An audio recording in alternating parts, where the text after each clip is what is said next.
All right, well, let's see if this next question is a pearl. This one sent to CornyDriveThru@gmail.com from Adam.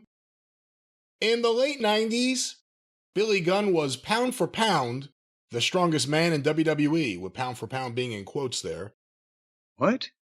Years later, Cesaro was, again, quote, pound for pound the strongest man in WWE.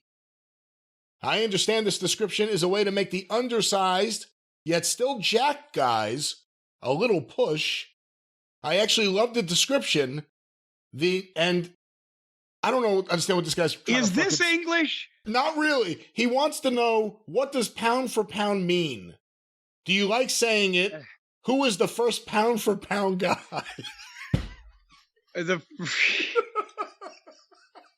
Well, I don't know.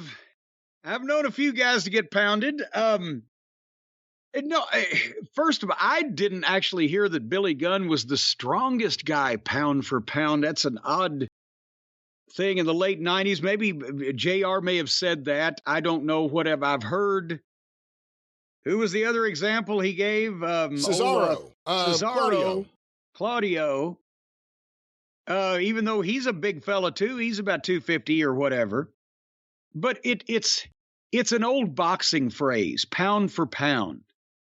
In other words, it's always been traditionally the same thing in boxing and in wrestling since the late 1800s, that the heavyweights drew most of the money.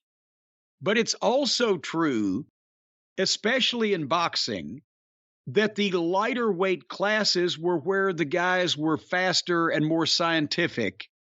And it comes up in wrestling also, especially in terms of, going back to the 30s and 40s when there were light heavyweight territories. Whether it would be out in Missouri or Tennessee for a while, featured the light heavyweights, the smaller guys with more action and potentially more scientific. I think everybody, and then that's why Ali was so revered, because he was a full-fledged heavyweight, but still was incredibly quick, blah, blah, blah. But the phrase became a thing in boxing and then transferred to wrestling, that so-and-so in a lighter weight category may be pound for pound the best fighter in the sport. That was a way to market that guy. He can't knock you out like fucking, Joe Louis or Rocky Marciano can, but he's a better scientific fighter. Pound for pound, he's got more boxing talent. It was a phrase that got popular. Have I explained it enough so I can continue on? I think so, yeah. Okay. So then that transfers over into wrestling. But now and not only the meaning has somewhat been, or the origination of the term has somewhat been lost and obscured or changed around like a lot of terms are, announcers, fans, everybody just kind of willy-nilly says it now. It doesn't really make any sense to say pound for pound either Billy Gunn or Claudio, or especially Claudio is the strongest guy in AEW. You could just say Claudio may be the strongest guy in AEW because he weighs more pounds than almost anybody else on the roster. Now, Billy Gunn in the 90s in the WWF, well, there was the Big Show and there was the Undertaker, but still Billy was 275 and jacked up. You would apply that more to, honestly, a guy like Chris Candido, who was a hell of a deadlifter and who was a bench presser and strong as a bull, even though he was 5'7" and 230 or 225 or whatever. That you would say pound for pound, he's the strongest guy because he is smaller than the rest of the pack and stronger than most of them. That happens every once in a while. But that's the term actually doesn't really mean anything. It's just it was a colorful thing that the boxing writers hung on some of the smaller boxers of years gone by, and then it transferred over into wrestling. When you look at boxing in your lifetime, what do you think wrestling can learn from, here was something that was on network TV with major network personalities doing the commentary like Howard Cosell? All of a sudden, closed circuit becomes a bigger and bigger thing, so the bigger fights are doing closed circuit.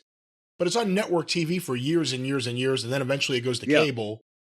And then eventually, like HBO, which was known for boxing, gets rid of boxing altogether. What comparisons do you see there between that and wrestling on TV? Well, the thing with boxing was there was always an element of fight fixing.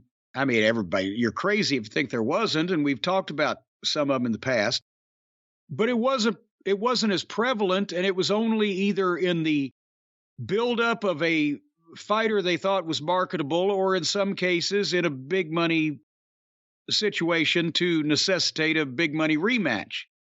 Most of everything was on the level in terms of as far as the efforts of the two guys in the ring. And the business was protected and taken care of, in that respect, better than it was in wrestling, where there were a lot more loose lips. Maybe it's because the boxing had the leg breakers that would fuck you up for real, for good, if you goddamn, stooged on them. But the thing is, as not only mixed martial arts came around and showed boxing promoters how to hype fights. Because to me, boxing, since the 60s, maybe 70s, the gap has widened. The big money fights are still Floyd Mayweather. The big money boxing fight is something that wrestling wasn't able to touch on pay-per-view. No matter, even though there were more wrestling pay-per-views and big money wrestling shows and live wrestling events drawing big crowds than there were boxing for the past 50 years, the big money boxing fights on pay-per-view still outgrossed everything, because that was still kind of a cultural thing. The big heavyweight championship or big money boxing match was the biggest thing in sports. The problem was, as time went on, wrestlers got more television-friendly personalities. Boxers never did.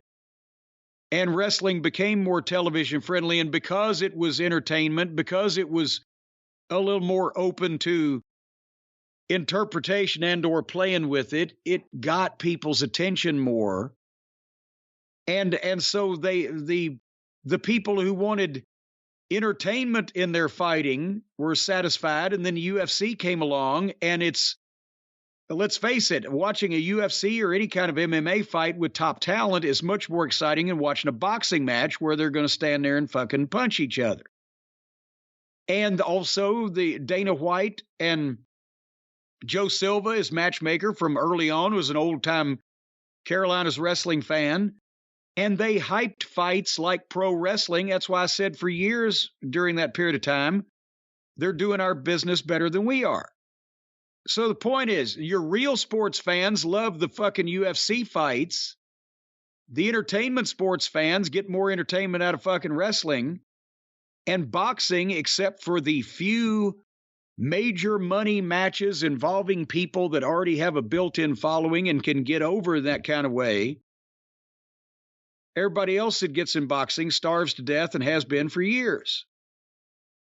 So it was the belle of the ball when it was only boxing and wrestling and there was no UFC. Now wrestling's on its ass worse than ever in the last 120 years, but at least it's still around better than boxing, and UFC is still the only thing making money on pay-per-view, except when Floyd Mayweather or Oscar De La Hoya or whoever decides to fight.